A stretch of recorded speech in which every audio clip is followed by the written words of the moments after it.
And good morning, welcome. It's another beautiful week, a lovely, wonderful day outside. It looks like you've got sun in New York, sun in Gainesville, and sun here in sunny Atlanta. I am Jeff Wheeler, one of your many hosts here on the Speaker's Corner, and this week we have some magic for you. Let me introduce the people that will bring you this magic. First, all the way in our northernmost quadrant, let's go to Thom Holm. Good morning, Thom. Good morning, Jeff. Good morning, everyone. And let me go to our southernmost host at Michelle Lynch. Say good morning, Lynch on the go. Good morning, everyone, from Gainesville, Florida. And I, here under the shadow of a sunny gold dome, am here to speak to you about these wonderful and, dare I say it, illustrious topics that we have for you this week. So, without any possible more ado, because I am ado about ado, then let us start with some topics. Anyone? Yes, sure. Speaking of much to do about nothing or something, let's see. Does anybody else have Bernie meetups coming up in their area? What is a Bernie meetup? A Bernie meetup. So Bernie Sanders, right, is going. He has thrown his hat into the ring. Right. And he wants to be all he threw into the ring. Hey. He wants to be the president, and as a result, to reach out to the connected younger generation, Bernie has decided to create meetups. Okay. What is that? Is that like a flash mob for political candidates? So meetups back in 10 years ago, meetups were a big thing where people would sign up for things like they really liked Beanie Babies, and so they wanted to find other people that really liked Beanie Babies, and they'd get together. Or more likely, you were a parent and you needed to find play groups. So this meetup is for those people that might be interested in Bernie. I want to give them a good job because this is early on and I need to know information, and they are going to use a method that I'm actually interested in. Okay. But meetups, I hope that he could have expanded it out. He could have used Google. He could have used Hangouts, and it could have been a bigger press event. But he can't do a Reddit AMA anymore because apparently the trolls are winning on AMAs. Oh dear. Explain that to me. The Ask Me Anythings, there's a huge Reddit thing about Reddit kind of falling and disappearing because essentially, and let me give you the Reader's Digest version, is that the Reddit community is heavily moderated by people donating time. Just like people at Wikipedia are donating their time to create Wikipedia, people at Reddit were donating their time to do the labor of moderating all of the posts. And the folks at the top of Reddit basically told their subordinates, well, you're going to do things this way, and they acted like it was a hierarchical system. And because it is a combinative and not cloud, but a crowdsourced type of environment and world, it doesn't really work that way. So that ends up with poor management of their resources, and the resources are their users and not the people who work for them. And so there's a big to-do about all of that, and they're trying to fire all of the people that are important in Reddit that do all the magical AMA stuff, and that's creating some animosity. So, correct me, the people that are not paid are asking and wanting to get people that are paid fired. No, the people who, well, yes, but the people who are not paid are not being paid attention to, and they are being treated as if they are disposable, and so all of the decisions at the top about who actually works there is they're trying to flex their muscle, and the people who work for free are kind of pissed off about all of that. Fascinating. So it's something you should research.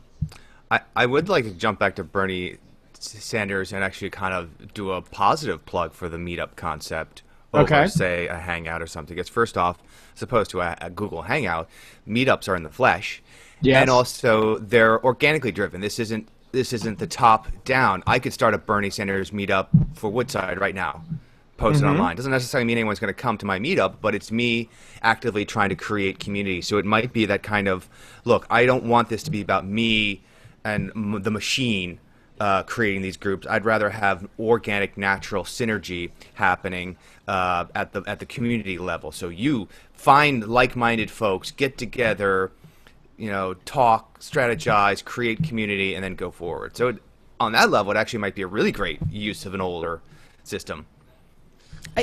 Yes, absolutely. I 100% agree, and I'm glad you brought that up. I shouldn't be so down on the why are you using meetups? It's 2015. Right. Within the meetup, I should mention that what the meetup is going to be is you're going to be brought to something like a theater, or I'll let you guys know when I get there. Okay. And then you're going to one. Okay. Yes, cool. I'll go ahead and go to this one. Nice. And Nice. he's going to be displayed on a screen with a video chat. Wow. So that we'll see. I would love to see what kind of technologies they're going to use, what kind of hashtagging they might do. But also, the reason I brought this up mostly is because I was saying good job for doing it early. This is one of the earliest that I've seen, and the Democrats aren't usually good at coalescing early. No? No. Love them. Yeah. So, speaking of the Democrats, I keep getting a call from the DNC, and I would like to know, World, is there a do not call contact list for these people? Because what I get is calls every day, every other day almost, or every other day, excuse me, not every day, every other day. And they are very, very insistent that I have the time at that moment to talk to them each time, and very disappointed that I'm not able to talk to them. I don't know why they can't just say, here is a website, donate. And these are not robotic calls. These are those are actual people. Interns or call centers that are Pounding auto-dialing you. They're older people usually. Okay. Yeah. So, and they're hounding me and making it seem like doom and gloom is happening, and if I don't give any time, that the world's going to end.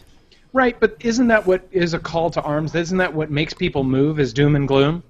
If you listen to conservative talk radio, that's 80% of their airtime is talking about doom and gloom, and how you listen to Savage, and he is just cramming on about how the borders, language, and culture, and all of these people are going to come in and destroy the American way of life. And you listen to Rush Limbaugh, and it's all terribleness.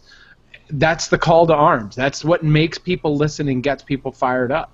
And so they're just trying to use that, and they're using any method that they have to get people to do something. Because it's complacency that keeps people from being active. I would agree. I think they could be more sophisticated in what they do and how they reach people and what target audiences. I think I'm not a doom and gloom content. You're not going to get me with doom and gloom. I'm not their target. But they're right now just doing wide swaths, so I can understand it. And I think it's because the reason why they're not being as clever in targeting or meeting you at your expectation needs level is because when it comes to, you want to get your hand in? You want to wave to the internet? Hi, Kate. Hi, Kate. There's a hand that doesn't look like Thom. Lovely dress. That wasn't weird at all. I lost my. So the unlike say a candidate who is savvy and has a team and mission put together, a la we'll use the 2008 bomb election, which seemed to be much more laser in its strategy. The DNC, and I would also argue the RNC as well, though I think the RNC has been making a shift to kind of use better technology, start to use big data to help them. These party administrations technically are kind of older, both literally and figuratively, and I think slow to embrace. I mean, I still used to get, and I was just laughable how bad, I would get the DNC yearly survey, which was a survey on, help us, build the platform for the 2012 election or 2014 election. But it was a whole, hand job of questions of like, do you think abortion should be legal or totally illegal? And I'm like, and it was just like, I'm not even going to bother to fill this out because this is so, do you think America should, become isolationist and ignore everything in the world basically it was do a rational thing. Was it do you think wrong answer thing? or do you think right answer? And then at the end it was like, okay, please mail the survey back along with a $50 donation too. And I was like, oh, you are just, this is so bad. At least I haven't received one of those in a while. I think Kate might have just received one in the mail. But it holds to that. I think unlike, say, a campaign where, that candidate puts together his team, finds young volunteers who are going to be more fresh thinking and realize how to either, get people excited about a candidate, get people excited about platform. When it's a party that's trying to like deal with the wide swath of candidates and issues and what have you, and it's still kind of dated, I think you're going to continue to see lazy phone calling, just running down the system. Gotta keep making that contact with you, Michelle, every other day, just to make sure that you're there. It's called top of mind, and it's a great sales technique to get things to work. I suppose it can also backfire, though. Just pre-warning. Certainly. Yep. Certainly. Yeah. That was my only comment. Your only comment. Today, so far. Let's see what else we have. Speaking of things that might backfire, I intentionally bumped that up because it's connected. So here, I don't get phone calls about candidates. What I do get is, because we don't tend to see very much political ads up here in the New York City area, only primaries. But what we're seeing right now is a massive campaign for Uber. You mean Uber? Is it pronounced Uber? I have no idea. Every driver that I have been in a car with has said Uber for some reason. Yeah, that's because they're international. That's because they're international. Okay. Up here, and I'm not joking when I see at least 2 or 3 Uber spots a day. There's billboards plastered throughout the city. What it is there's a big showdown going down between the mayor and Uber. Mayor de Blasio has made a promise to some of his constituents to restrict some of the expansion of Uber in the city, and so this has resulted in a huge campaign by Uber. Similarly, about a year ago, there was also a big push by Airbnb, where I just saw nonstop Airbnb commercials every base. At some point, the Uber ones are even more crazy, because if you didn't know what Uber was, you would think it was some kind of philanthropic charity mission, the way these commercials run. Like, you should look up some of them. So they're like, we are not just lifting up the city. We're not just lifting up ourselves. We are lifting up our communities and our city. And I'm like, what? What do you do again? I'm confused. I thought you drove people. But the newest thing that they're looking to do with Uber is have Uber drivers drop off Amazon packages. Fascinating. Oh, I didn't hear about that. So if Uber's not busy, then the same driver can use their same vehicle to pick up Amazon packages and do same-day delivery. Fascinating. So I don't know how the showdown's going to go here, but I'll tell you, I am completely Ubered out. I need, like... Do you ride Uber? Once. And your experience, positive or negative? I think I got gouged at the time because it ended up being like a song, or not more than a song. It was pretty. My tab ended up being much more than I anticipated. I could have gotten a yellow cab for cheaper, and that's the truth. Michelle? I just wanted to mention to you guys that I am going to apply to be a Uber driver. Dun dun dun. Really? Dun. Yes, it was either that or relay rides, and I just don't trust people with my driving my car. So. Oh, ooh. Yeah. Right. What about Lyft? And then you can have that cool mustache. Oh, can you do both? I don't know. All right, I will let you know. You're going to find out, eh? I will find out. And next week, you'll know it here on the pod. I think Lyft is the one that allows, I think it's Lyft or a division of Lyft, that's it's women drivers for women passengers. Ah! I love it. Okay. Yeah. Sweet. Yeah. Okay. I feel Thank like you, it's Tom. Lyft. Yeah. Wow. Yeah, so it's like, a woman can call and request a female woman. driver. That makes sense. Got it. All right, so on a completely different topic here, Record I heard a story about in Indiana a 19-year-old dude who was on a hookup site, if you will, Tinder, where a 14-year-old female purported herself to be 17. Her profile said she was 17. She reported to be 17. In real life, she was 14. Mm-hmm. The 19-year-old drove from Indiana to Michigan or wherever it was that she was, a couple hours away.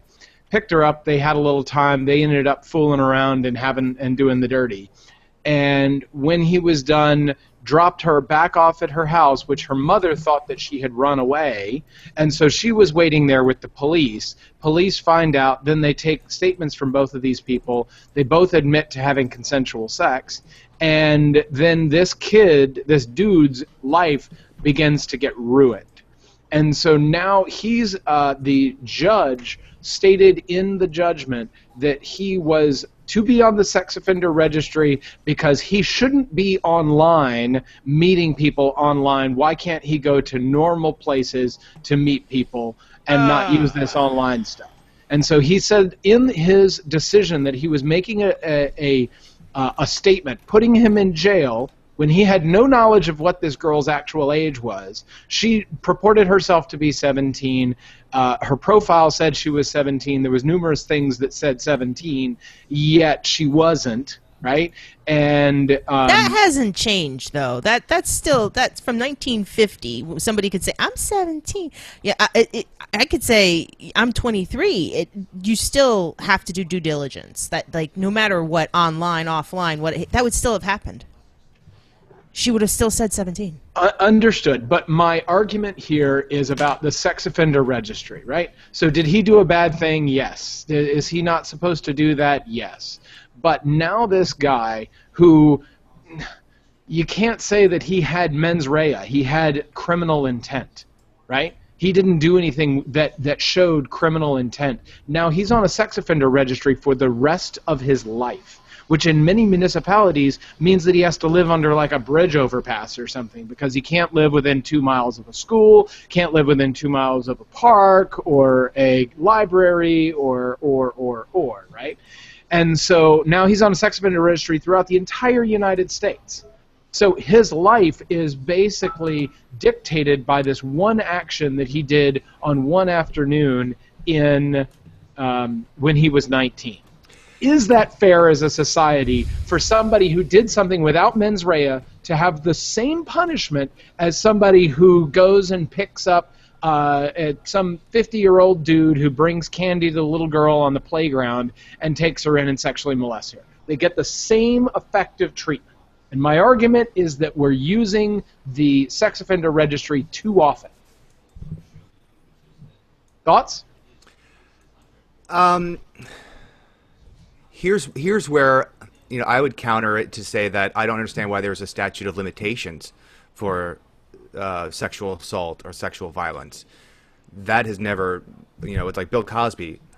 Probably ain't going to be doing jail time because all this stuff falls out of statute of limitations. So that's right. My counterpoint is I would say I don't think we're using sexual criminal laws effectively in this country because I don't understand why there's a statute of limitations, first off. I know that's not an answer to your question. I just want to put it out there. I do have a request. Can you put that particular court case in the links? Because I want to read. If the judge really did say you shouldn't be going online to meet people, I kind of want to read that because that just mystifies me because that has no bearing on what his decision should be or the case itself. I don't understand. Because that's him putting a judgment on current societal norms. This is Indiana, correct? Yeah, Indiana. All right, I found it. I forgot the guy's name. What's the guy's name? Zachary Anderson. That's it. Okay, it is now in the. Well, it was. My thing just blinked out. Okay, it's in the showcase. Zachary Elkhart, Indiana. Yeah. Indiana. Oh, sorry, it wasn't Tinder. It was Hot or Not. That's a dating? I thought that was a game show. Don't know. So wait, I'm sorry. He was 17? He was 19. He was 19. Okay. Yeah, she presented that she was 17. All right, I'm not going to go on. I'm not going to go on too much of a tirade, but there's a limit. There's a line. You know of it. Everyone knows of it. Once you've hit 18, you go over to 19. You know that you cannot then talk to younger people. And then you start asking for more information. That's a rite of passage, a responsibility. And I think that goes both ways for men and women. And I personally say that, yes, he should be on the offender registry. Now, I do not think that he should be on there forever. Okay. I think that considering the time, as you get nearer to that initial spot, you're not as aware. So let's say 5 years you're on, and then you get to try again, and get off of it because he has no chance for atonement for the next 50 years of his life. Correct, and I do not agree with that. Yes. So would you be in support of a rule that says anybody from 21 to 18 that does something that would land them on the sex offender registry stays on until they're 25? Yes. Stays on for a minimum of 5 years up until they're 25. Yes, in the event that they are predatory, in the event that is what they the first sign. Yeah. Right. Because the thing is it's gray in that area. And my other question is, does the 14-year-old who purported herself to be 17, does she have any culpability in this case? No, she's 14. She's 14. The 14-year-old who purported herself to be 17. That line. Right, but is she off scot-free? Yes, because she's a child. She tried. She. That's what you do as a child. You test the limits, and as an adult, you know your limits, and you do not try and take advantage of a child's limits. Historically speaking, many societies considered 13 to be the adulthood. That's true. Many societies over time have considered 13 to be adulthood. But we live in the United States where things like 12, sex, we live in the United States where things like sex are not openly talked about, where in those other countries where that limit is brought down, things like sex and alcohol and not violence, but things like sex and alcohol are more seen and discussed in their communities. And you were also complaining about gray areas, Jeff, and so we're trying to say this is no gray area. It's below this age, juvenile, and not being trial is juvenile, then there should be some punishment, but not full adult punishment. And if you want to say she's a juvenile, I'd back that. Right? Okay. That she gets time in juvie for it, but it clears off of her record if she stays clean until 21. So you're saying she committed a criminal act? I'm saying that she did say that she was something that she wasn't, right? Which caused another crime to be committed based on her action. This is dangerously veering towards blame the victim type language, which it's the victim, because it was consensual sex. Okay, but what if we went both ways then? What if 5 years up, 5 years down? What do you mean? 5 years up, 5 years down from 18? So from 18, yeah. So 13, you can get that's when you start realizing, and you get associated with there are rules. Mm-hmm. And I think that's closer to a real practice that makes sense. 5 years up and 5 years down, you're in this area where it's flexible, and then once you're outside of the 28, or what is that? 18 plus 5 is 23. Once you're over 23, then you're supposed to know somebody that's under 18. And that in that gray area, there's some sort of other set of rules. So we're intentionally creating a gray area? In my opinion, that there is we're creating room, and there should be not a black and white ruling on what those things are. In my opinion. I'd have to sit on that. I'll let everybody brew. Just wanted to bring it up. It was something I saw in the news, and it just kind of made me think. And, challenges. You know, it's one of those things that, okay, well, here's a situation. This is an outlier. How should we as a society deal with that? I totally, yes, I agree. His life is now determined by one single action he has done at the age of 19, afternoon, which is a year past when he's supposed to be an adult. I understand. I agree. Thank you for bringing it up. There's something to talk about on all that. Yeah, so speaking about doing the right thing, apparently Bobby Jindal suspended his presidential his presidential candidacy for the stuff that was going on in his state. I guess it was in Shreveport. There was some sort of shooting. Yeah, another theater shooting. So wait, he suspended the announcement, or he's actually just not running? No, he just suspended all actions for his presidential bid because of the things he needed to do in his home state. Okay. So I guess my point is that that's a politician at one point attempting and what I would say is doing the right thing. Yeah. For his state and his constituency. Sure. Yeah. Yeah. So I just wanted that was just a piece of good news. It's good news as long as he doesn't try to then leverage it into political capital. That's great. Well, but it is political capital to a certain extent. But if he does the right thing first and gets that all completed, he can brag about how much he did the right thing afterwards all he wants, in my opinion. But is doing the right thing with the wrong mindset really right? Well, but doing the right thing and then boasting about how you did the right thing, you still did the right thing. Yeah, but right? No. What I'm saying is, if you did the right thing, knowing that you're going to leverage this later.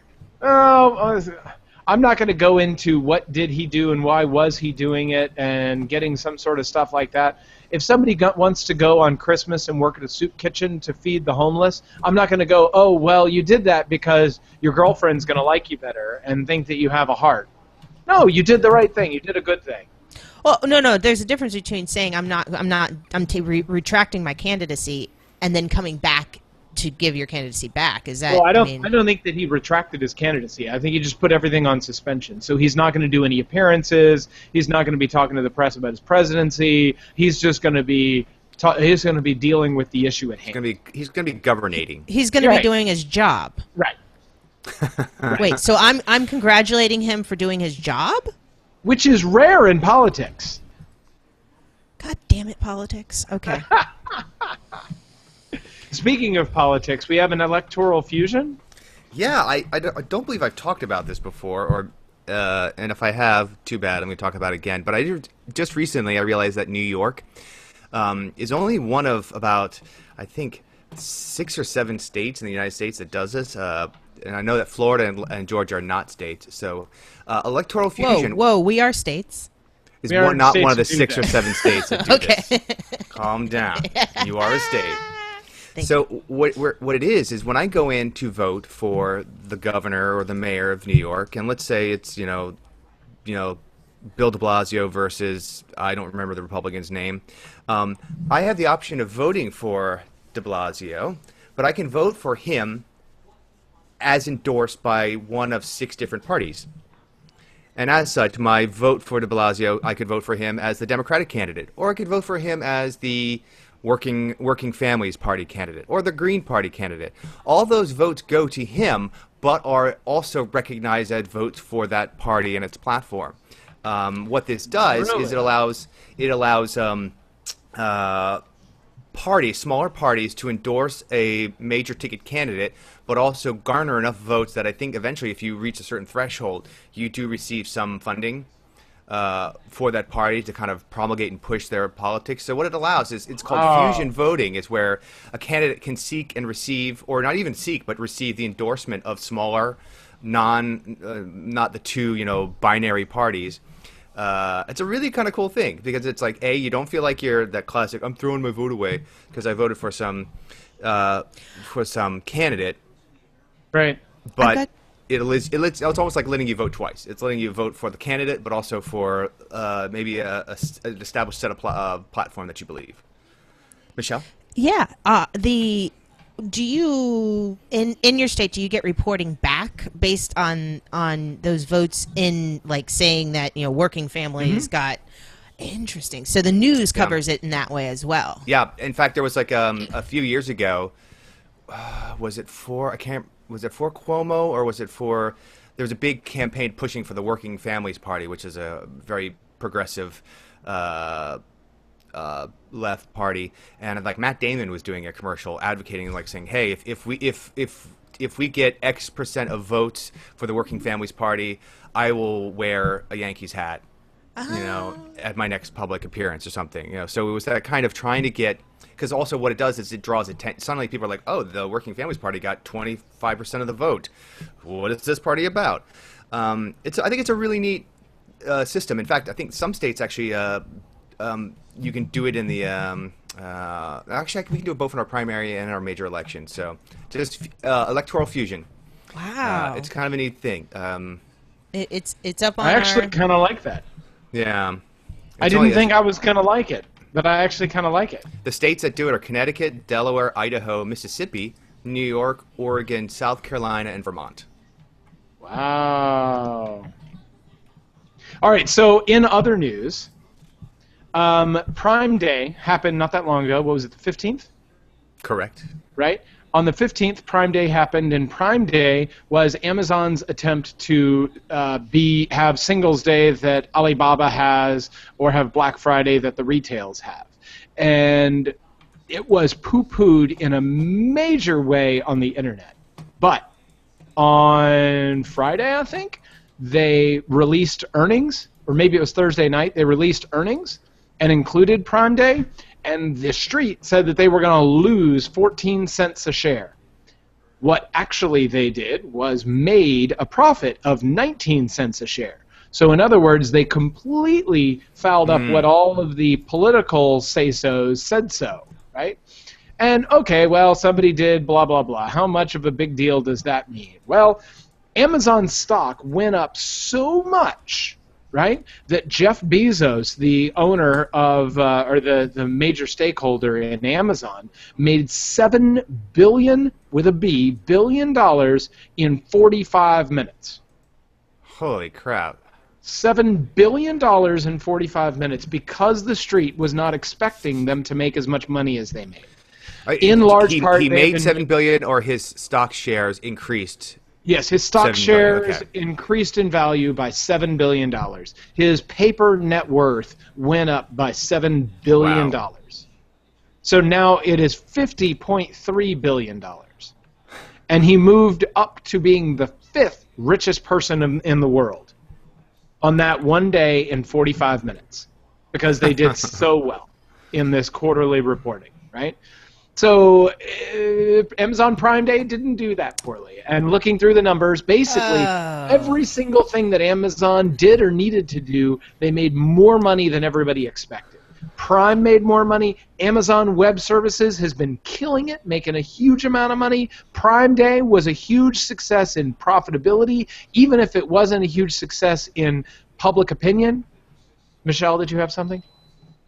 No, I'm reading on about this. The thing that I noticed is that the Prime memberships went up, which is in and of itself. I don't know if I'm going to attribute that to Prime Day specifically only, but that's a $99 like pop each time, as opposed to my $2 pop to get low cost. I don't know. Beans. Yeah. So I'm just reading some of these. Like to me, it seems I feel like it is an accountant that has done some PR magic to come up with this as a result of the pushback, and so that would be a brilliant PR thing to do, is to say, look, we made money. And just fudging the way that you're looking at the numbers, because statistics can always be looked at in two different ways. Correct. Or it could be Addams Family Values, the sequel, which most people say is a horrible, horrible movie, but one of the biggest Thanksgiving weekend openings in like history at that time, because people's expectations from the first movie and the hype for that one is there was just so much ticket sales. It didn't matter that everyone walked out and went, that movie sucked. Universal or whoever was like, yeah, the movie sucked, but we're gonna take all this money home with us and let you complain about it. I guess we will see. Don't suck. Yeah, we will see in the next Prime Day what happens. Correct. Yes, and that's fine, you know. But my point is that they made a lot of money, and their revenue was up, their profit was up. Excuse me, it was 19 cents per share that they made instead of 13% or 13-cent loss was what they expected.